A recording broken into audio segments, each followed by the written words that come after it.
Hello, hello, hello. This is your esoteric spiritual lawyer. Yes, I've,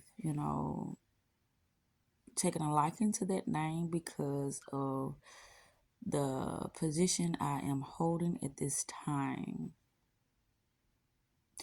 Thank you to all of my new subscribers on this channel. This is only going to be a quick reading, so let's dive in. And if this is not something that resonates with you, just, you know, click off the channel.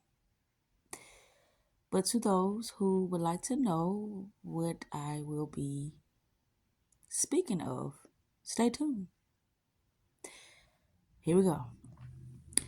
It says, being an advanced witch requires more than knowing advanced magic. That's the least of our worries. Advanced witchcraft is a lifestyle. The way we look at the universe and how we see ourselves within it. In basic witchcraft, we are thought to perform our rites while standing between our worlds. As an advanced witch, we are expected to live in all of these worlds at once while still retaining some awareness of each, regardless of where our major focus might be at any given time. These conundrums of time and space cause much debate in the craft community, not because anyone is wholly right or wholly wrong about them, but because they are often saying the same things in words that are inadequate to the task. As advanced witches, we don't let ourselves be trampled on like doormats, and we know when it's time to walk away from a pointless confrontation. We pick our battles with care. We do not feel everyone has to know our individual opinions about what someone else thinks or does. We have learned to see all points of views, including the ones we want to dismiss outright, and see all possible harm which could arise from an action.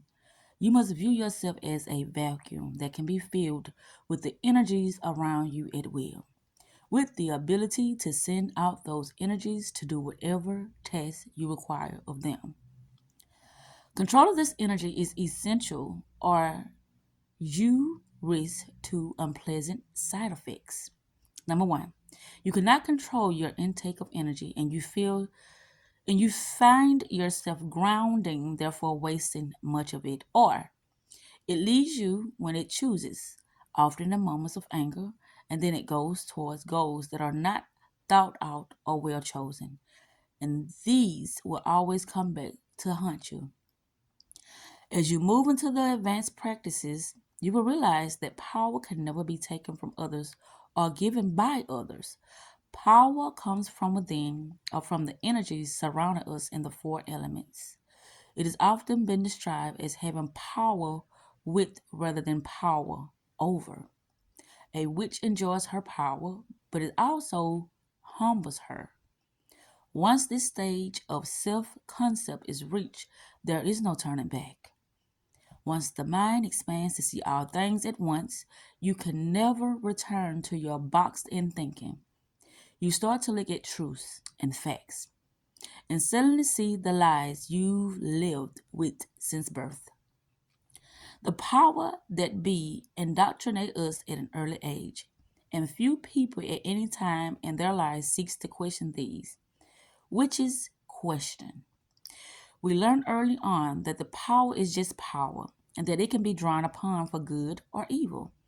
We do divinations and hope we are on the right path and that our thoughts and action cause no harm. But we can never be sure. This is the precarious tightrope we walk. I'm going to read that again. This is the precarious tightrope we walk, wanting to do good for ourselves and others, yet knowing we've sent a great deal of energy into the wheel of being that would touch everyone and everything until it returns to us. Another old magical saying that goes hand in hand with this is the witch who cannot kill cannot cure. This is not a commandment meant to give us free rein to practice what the 17th century witch hunters referred to as a maleficarum, or witching someone to death. It only refers to those energies around us. If we truly have the power to draw them into ourselves, then we have also taken on the awesome responsibility to use them wisely and ethically. By the time you reach the advanced stages of the craft, you should be long past the urge to do harm. In fact, finding creative ways to handle your anger with or without magic can be a spiritual challenge. I'm going to read that again. In fact, finding creative ways to handle your anger with or without magic can be a spiritual challenge. As you pass through this threshold into the advanced craft, you will discover that your worldview can be disconcerting, disconcerting of your ones of those. If you're okay, you will discover that your worldview can be disconcerting if you're one of those people who likes their theology tied up in a cute little box to be taken out only to reassure you that everything is as it should be. The safest assumption to keep in mind from here on is that everything you know is wrong. When a writer is asked to make changes, it's termed a revision, literally meaning to see again. This is what you have to do if you want to experience growth from knowledge to wisdom. Set aside your prior assumptions that everything. Set aside your prior assumptions about everything and then take another look at everything from that 360-degree perspective and re examine it. Don't take anything for granted. Not gravity, not air, not your magical tools, not where you stand, not your best friend, not who your parents are, not what you think you want or need, not your favorite piece of jewelry, not your job or schoolwork, not your favorite pastime. Think about the deeper meaning of all these things and more. Their place in your life, in your magic, and your spirituality.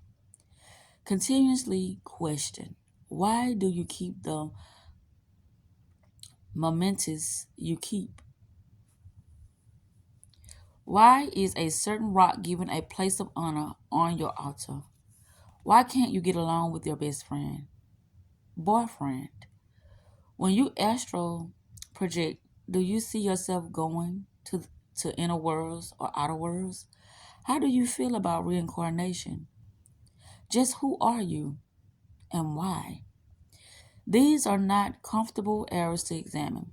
We humans tend to like things tied up in orderly fashion, but once the threshold into the advanced craft is crossed, you can never return to mundane thinking again. Once you free your conscious, subconscious, and superconscious mind to work in harmony at a higher level, they will not sever their association, and they may even seem to gang up on you when they think you're taking a wrong turn. Three against one can be maddening odds at times. Maddening odds at times. Three against one can be maddening odds at times. What happens if you decide there are two or more valid and true realities for something you either see or have or do? I'm going to read that again. It says, what happens if you decide there are two or more valid and true realities for something you either see or have or do? Flash the applause sign, please. You've now arrived at the mindset needed to practice and live advanced witchery. Acceptance of multiple realities is hard, especially if one of them is uncomfortable for you. But all realities are part of the web of existence and cannot be forever ignored. The end.